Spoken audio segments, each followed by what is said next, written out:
ਦਰਸ਼ਕੋ break ਤੋਂ ਬਾਅਦ ਤੁਹਾਡਾ ਸਭ ਦਾ ਭਰਪੂਰ ਸਵਾਗਤ ਹੈ। ਸੋ ਵਿਊਅਰਸ ਹੁਣ ਆਪਾਂ ਲਿਖਤਾਂ ਤੁਹਾਡੇ ਨਾਲ ਸਾਂਝੀਆਂ ਕਰਨ ਜਾ ਰਹੇ ਹਾਂ। ਸੋ ਅਸੀਂ ਚਾਹਾਂਗੇ ਕਿ ਦੋਸਤਾਂ ਨੇ ਇਸੇ ਤਰ੍ਹਾਂ ਬਣੇ ਰਹਿਣਾ, ਦੇਖਣ ਸੁਣਨ ਲਿਖਣ ਲਈ ਤੁਹਾਡਾ ਸਭ ਦਾ ਬਹੁਤ ਬਹੁਤ ਸ਼ੁਕਰੀਆ ਜੀ। ਡਾਕਟਰ ਸਾਹਿਬ ਕੀ ਕਹਿਣਾ ਚਾਹੋਗੇ?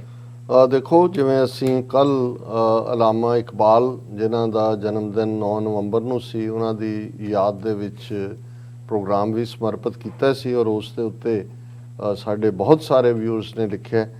ਇਹ ਲਿਖਤ ਯਵਾਰ ਸ਼ਾਹ ਜਿਹੜੇ ਸਾਨੂੰ ਲਗਾਤਾਰਤਾ ਨਾਲ ਜਿਹੜੇ ਵੀ ਯੂਜ਼ਫੁਲ ਕੋਈ ਆਰਟੀਕਲ ਔਰ ਲਿੰਕ ਵੀ ਹੁੰਦੇ ਨੇ YouTube ਉਹ ਭੇਜਦੇ ਰਹਿੰਦੇ ਨੇ। ਉਹਨਾਂ ਨੇ ਲਿਖਿਆ, ਡੀਅਰ ਡਾਕਟਰ ਅਮਰਜੀਤ ਸਿੰਘ, ਸਤਿ ਸ਼੍ਰੀ ਅਕਾਲ ਐਂਡ ਅਸਲਾਮ ਵਾਲੇਕਮ।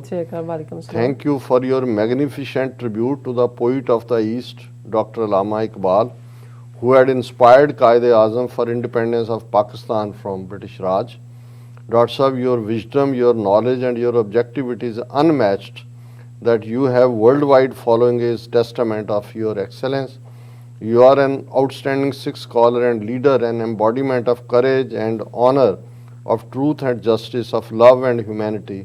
You are a blessing for Sikhs and Muslims alike. With profound respect, admiration and love for you and sister Neelam Kaur. So nice. मैं ਹੁਣ ਇਹਨਾਂ ਲਾਈਨਾਂ ਦਾ ਤਰਜਮਾ ਨਹੀਂ ਕਰ ਸਕਦਾ ਕਿਉਂਕਿ ਮੈਂ ਸਮਝਦਾ ਹਾਂ ਵੀ ਇਹ ਯਵਾਰ ਸ਼ਾਹ ਜੀ ਤੁਹਾਡਾ ਮਹਾਂ ਜਿਹੜੀ ਤੁਸੀਂ ਲਾਸਟ ਲਾਈਨ ਕਹੀ ਹੈ ਕਿ ਸਿੱਖ ਔਰ ਮੁਸਲਮਾਨ ਦੋਨਾਂ ਦੇ ਲਈ ਜੇ ਸਾਡਾ ਕੋਈ ਰੋਲ ਇਹਨਾਂ ਕੌਮਾਂ ਨੂੰ ਨੇੜੇ ਲਿਆਉਣ ਦਾ ਹੋ ਸਕਦਾ ਹੈ ਜਾਂ ਹੋਏ, ਇਹ ਮੈਂ ਸਮਝਾਂਗਾ ਕਿ ਬਾਕੀ ਇਹ ਰੱਬ ਦੇ ਹੱਥ ਵੱਸ ਹੁੰਦਾ ਹੈ, ਕਿਸ ਤੋਂ ਕੀ ਕਵਾਣਾ ਹੈ, ਕਿਸ ਨੂੰ ਕੀ ਦੇਣਾ। ਅਸੀਂ ਤਾਂ ਜਿਹੜਾ ਇੱਕ ਯਤਨ ਕਰ ਰਹੇ ਹਾਂ ਕਿ ਬੀਤੇ ਦੇ ਉੱਤੇ ਸਾਡਾ ਕੰਟਰੋਲ ਨਹੀਂ ਹੈ। ਅੱਜ ਹਾਲ ਦੇ ਵਿੱਚ ਅਸੀਂ ਜੀ ਰਹੇ ਹਾਂ, ਕੱਲ ਕੀ ਹੋਏਗਾ ਸਾਨੂੰ ਨਹੀਂ ਪਤਾ, ਪਰ ਅਸੀਂ ਸੱਚ ਹੱਕ ਇਨਸਾਫ ਦੇ ਰਸਤੇ ਦੇ ਪਾਂਧੀ, ਇਸ ਰਸਤੇ ਦੇ ਉੱਤੇ ਸੱਚ ਹੱਕ ਇਨਸਾਫ ਦੇ ਰਾਹ ਤੇ ਦ੍ਰਿੜਤਾ ਨਾਲ ਤੁਰਨ ਔਰ ਦੋਨਾਂ ਕੌਮਾਂ ਦੀ ਸਾਂਝ ਜਿਹੜੀ ਸਾਡੀ ਡੈਸਟਨੀ ਹੈ, ਜਿਹਨੂੰ ਕਦੇ इमाम जामा मस्जिद अब्दुल्ला बुखारी उन्होंने कहा सी कि सिख और मुसलमान अज़लों से तौहीद की जंजीर से बंधे हुए हैं। सो ये साडी सांझ, साडी तहजीब की गल।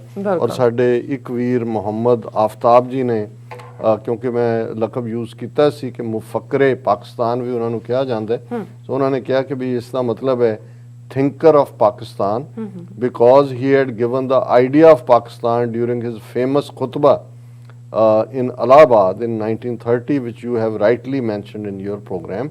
So ਇਹ ਵੀ ਜਿੱਥੇ ਉਹਨਾਂ ਨੂੰ ਅਲਾਮਾ ਗ੍ਰੇਟ ਸਕਾਲਰ ਦੇ ਤੌਰ ਤੇ ਯਾਦ ਕੀਤਾ ਜਾਂਦਾ ਹੈ, ਉੱਥੇ ਮੁਫੱਕਰੇ ਪਾਕਿਸਤਾਨ ਵੀ ਉਹਨਾਂ ਨੂੰ ਕਿਹਾ ਜਾਂਦਾ ਹੈ।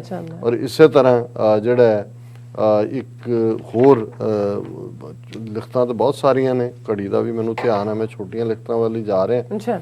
और इधर तारक अजीज जी ने लिखा है, डियर डॉक्टर साहब, my best regards and salute to you on coining 2 historical events of 9th November.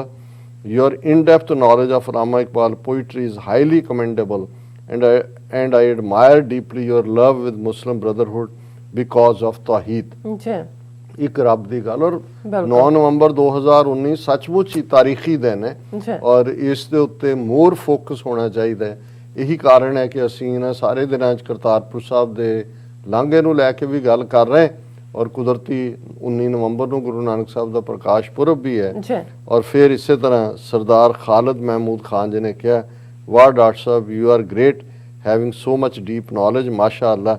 ਬਹੁਤ ਬਹੁਤ ਸ਼ੁਕਰੀਆ ਸਰਦਾਰ ਸਾਹਿਬ। ਫਿਰ ਮੁਰਾਦ ਆਰਟ ਕਹਿੰਦੇ ਨੇ, thank you very much for explaining the Sikh religion in detail.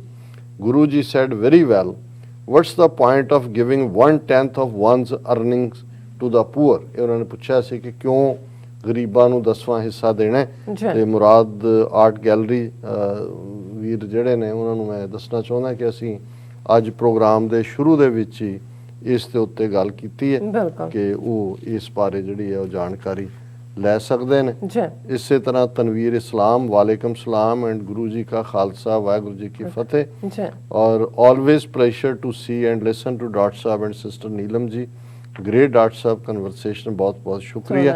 और इसी तरह Junaid Aslam, doctor Sahib paid an excellent tribute to doctor Allama Iqbal, बहुत बहुत शुक्रिया।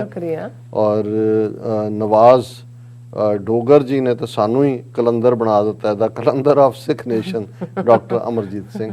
असी तो ਤਾਲਿਬ ਇਲਮ ਜੀ ਔਰ ਜਿਹੜੇ ਜੇ ਕਲੰਦਰ ਸੱਚਮੁੱਚ ਹੀ ਅਲਾਮਾ ਇਕਬਾਲ ਕਲੰਦਰ ਸਨ ਔਰ ਉਹਨਾਂ ਨੇ ਜਦੋਂ ਕਲੰਦਰ ਨੂੰ ਹੀ ਕੋਟ ਕਰਦਿਆਂ ਉਹਨਾਂ ਨੇ ਕਿਹਾ ਸੀ ਕਿ ਭਾਈ ਜਦੋਂ ਤੁਸੀਂ ਕਿਸੇ ਗੈਰ ਦੇ ਅੱਗੇ ਝੁਕਦੇ ਹੋ ਤੇ ਨਾ ਤੁਹਾਡਾ ਤਨ ਰਹਿੰਦਾ ਹੈ ਨਾ ਮਨ ਰਹਿੰਦਾ ਹੈ ਔਰ ਉਹਨਾਂ ਦੀ ਵਿਜ਼ਡਮ ਨੂੰ ਹੀ ਅਸੀਂ ਸ਼ੇਅਰ ਕੀਤਾ ਔਰ ਅਸੀਂ ਸਾਰੇ ਹੀ ਵਿਊਅਰਸ ਦਾ ਬਹੁਤ ਬਹੁਤ ਸ਼ੁਕਰੀਆ ਅਦਾ ਕਰਦੇ ਹਾਂ ਜੀ। ਡਾਕਟਰ ਸਾਹਿਬ ਤੁਹਾਡਾ ਬਹੁਤ ਬਹੁਤ ਸ਼ੁਕਰੀਆ, ਤੁਸੀਂ ਆਪਣੇ ਵਿਚਾਰ ਸਾਡੇ ਦਰਸ਼ਕਾਂ ਨਾਲ ਸਾਂਝੇ ਕੀਤੇ ਨੇ। ਇਸ ਤਰ੍ਹਾਂ ਆਪਣੇ ਵਿਊਅਰਸ ਕੋਲ ਲੈਣੇ ਇਜਾਜ਼ਤ। ਵਿਊਅਰਸ, ਸਾਡੇ ਪ੍ਰੋਗਰਾਮ ਦਾ ਸਮਾਂ ਇੱਥੇ ਸਮਾਪਤ ਹੁੰਦਾ। ਤੁਸੀਂ ਆਪਣੀ ਰਾਏ ਤੇ ਸੁਝਾਅ ਸਾਨੂੰ ਭੇਜਣਾ ਭੁੱਲਣਾ ਸਾਡੇ ਇਸ ਪਤੇ ਤੇ sos@tv84.tv ਤੇ ਅਸੀਂ ਆਪਣਾ ਪ੍ਰੋਗਰਾਮ ਲੈ ਕੇ ਫਿਰ ਦੁਬਾਰਾ ਤੁਹਾਡੇ ਸਾਹਮਣੇ ਹੋਵਾਂਗੇ। ਤਦ ਤੱਕ ਲਈ ਮੈਨੂੰ ਤੇ ਆਪਣਾ ਸੁਣਾ ਗਿਆ ਦੋ ਦੇਖਦੇ ਰਹੋ TV84। ਬੁਲਾ ਦਿਓ ਫਤਿਹ।